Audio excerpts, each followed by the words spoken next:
Hey everyone, welcome to Plants and Politics. So new documents were just recently released. This was last Friday, late last Friday, about the fake candidate case in Florida. So if you've been following the show for a while, you know I've been keeping track of this story about the arrested former Republican lawmaker named Frank Artiles and the fake candidate scheme that he's accused of employing to try to siphon votes away from the Democrat in a state Senate race, and doing so to try to hand the election to Trump-loving Republican Ileana Garcia. And there's reason to believe, as you probably recall, that there's two other potential fake candidates who were used in other Florida races, and that all three of these candidates have ties to the same dark money source. Well, here's the latest. As you may recall, I recently shared information about a Republican political operative. His name is Pat Bainter, and he also has a company called Data Targeting Inc. And Bainter has found himself in hot water in the past for coloring outside the lines, let's say, in trying to help elect Republicans. There was even a fake candidate scam that he was tied to. Well, according to these newly released documents, which include emails written by Artiles, Bainter was the one pulling the strings in regard to this new case, this one going on currently in Florida. So Artiles apparently signed a contract with this Bainter guy on June 9th of last year, of 2020. And in that contract, Bainter agreed to pay Artiles $15,000 a month. The very next day after signing that contract, Artiles met with his friend, Alex Rodriguez, to help him complete all the campaign paperwork, all of the forms that Artiles then later filed on his behalf. Artiles was the one who, if you remember, took a plane, flew down to the area where he was supposed to be running for this Senate seat, and actually paid for and turned in the documents on Rodriguez's behalf. And as you all also likely remember, Rodriguez is now working with the prosecutors. So he has admitted that Artiles paid him.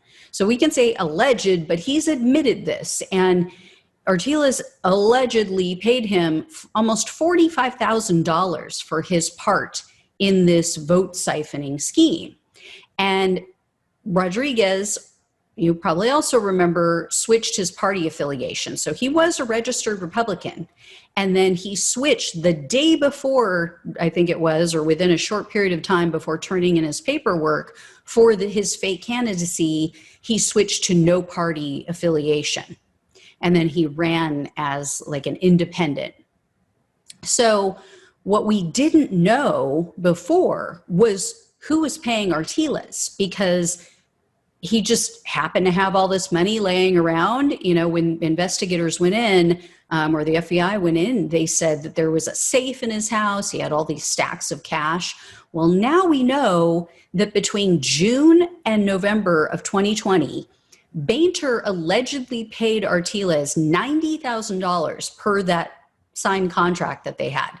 On top of that, Bainter is said to have reimbursed Artiles for travel and courier expenses, and he also paid Artiles an additional $4,000 for research.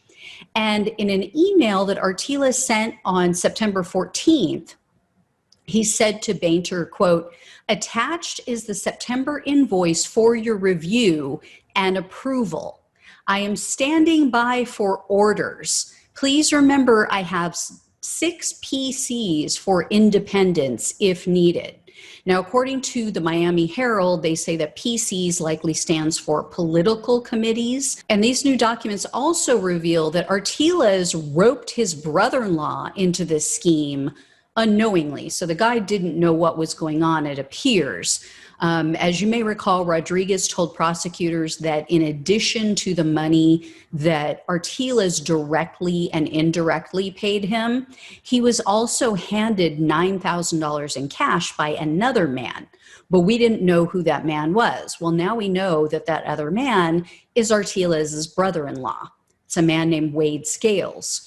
And Scales apparently is speaking with investigators. He talked to them and said that he reluctantly agreed to give this money to Rodriguez because apparently he knows Rodriguez also. And he said that he's lent him money in the past. And Rodriguez has a history of financial struggles, and he also has a history of not paying people back. He said that it's very difficult to get your money back from this guy. So he warned Artiles and said, I don't know if I would be lending money to this guy. You can't get it back when you try. And Artiles told him, don't worry about this $9,000. I'm going to personally pay you back plus interest. And another document released on Friday was the sworn statement made by a woman named Haley DeFilippis. I think it's DeFilippis or DeFilippis. I'm not sure. Anyway, DeFilippis was a 25-year-old recent college graduate who had just discovered that she was pregnant. And so she was freaking out. And she said that she was at that moment approached by Republican operative Alex Alvarado. So this is another person. Alvarado offered to pay DeFilippis $1,500 to be the chair of a political committee, and he told her she wouldn't have to do anything. She wouldn't have to lift a finger, and he was going to give her this $1,500. And so DeFilippis said, she told investigators that she was, quote, freaking out about money at the time. So she agreed to allow the use of her name, essentially, to be the chair of this political committee called The Truth. And I've mentioned this before on the show, how ironic that name is, that they would call it The Truth. So this political action committee is funded by dark money sources. Nobody knows who exactly is behind this. But it's at the center of this case, as well as the other two cases, potentially, of these seemingly fake candidates' campaigns, because The Truth spent $180,000 on promotional mailers for all three of these so-called candidates prior to the 2020 election. And according to DeFilippis, when reporters started reaching out to her and they started asking questions about her involvement in The Truth, in this political action committee, Alvarado gave her another $2,500 for her inconvenience. That's what he told her. Now, in addition to the money spent by The Truth, there was another political action committee called Our Florida. And this I've also mentioned on the show. This group also spent hundreds of thousands of dollars on promotional mailers for all three of these people, these seemingly bogus candidates. And all of the ads were identical. They, with the exception of the candidate's name, they had the same stock photo, they had the same text on it, the same type of progressive message.